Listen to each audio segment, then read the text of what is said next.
అందుకని రక్షణ దళాలు ఉగ్రవాదుల్ని ఈ దేశానికి తిరిగి కన్నెత్తి చూడకుండా చేయాలని ఎక్కడున్నా వాళ్ళ మీద మన త్రివిధ దళాలు ధైర్య సాహసంతో ముందుకు పోయినాయి.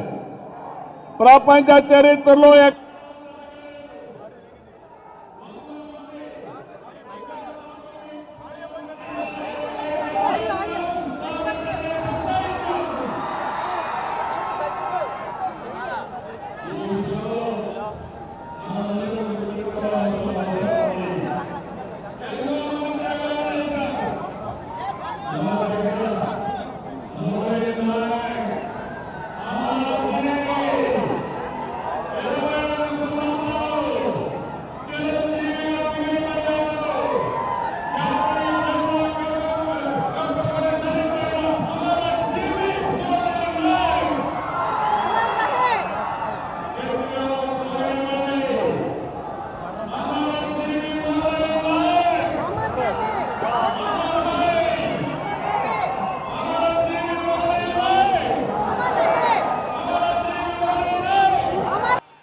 పాతికేళ్ల యువసుండే కుర్ర వ్యక్తిని మనం గుర్తుపెట్టుకుందాం, స్ఫూర్తిని తెచ్చుకుందాం. అలాంటి త్యాగదనిని ఆంధ్రప్రదేశ్ రాష్ట్రమే కాకుండా దేశం మొత్తం గర్విస్తుందని చెప్పి కూడా నేను మీకు తెలియజేస్తున్నా. అత్యంత కఠినమైన పరిస్థితులు, సరిహద్దుల్లో రాత్రి పగలు లెక్క చేయకుండా మన దేశాన్ని కాపాడి మనల్ని కాపాడుతున్నటువంటి జవాన్లకి చేతులెత్తి నమస్కరిస్తున్నా. వాళ్ళందరికీ కూడా సెల్యూట్ చేస్తున్నానని చెప్పి కూడా నేను మీకు తెలియజేస్తున్నాను. వాళ్ళు పోరాడుతున్నారు, మనం క్షేమంగా ఉన్నాం.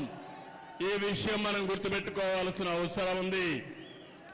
ఈరోజు మన దేశ గౌరవం, మన బలం, బలగం మన సాయుధ బలగాలే. మనం ఏమాత్రం అధైర్యపడవలసిన అవసరం లేదు.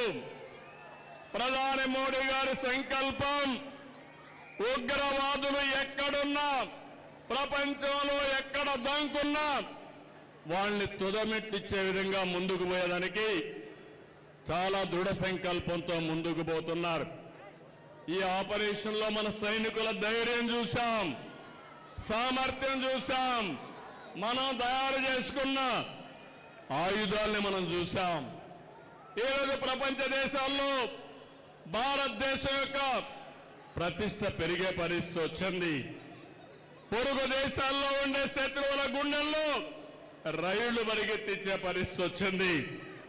మేము ఎవరి జోలికి రాము, ఎవరి పైన యుద్ధం చేయం. తీవ్రవాద రూపంలో మా దేశానికి వస్తే మాత్రం అదే చివరి రోజు మీకని మరొకసారి హెచ్చరిస్తున్నాను. ఇది ప్రతి ఒక్కరి నినాదం కావాలి.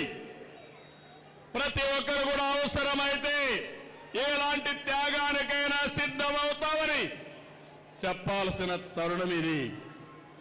అందుకే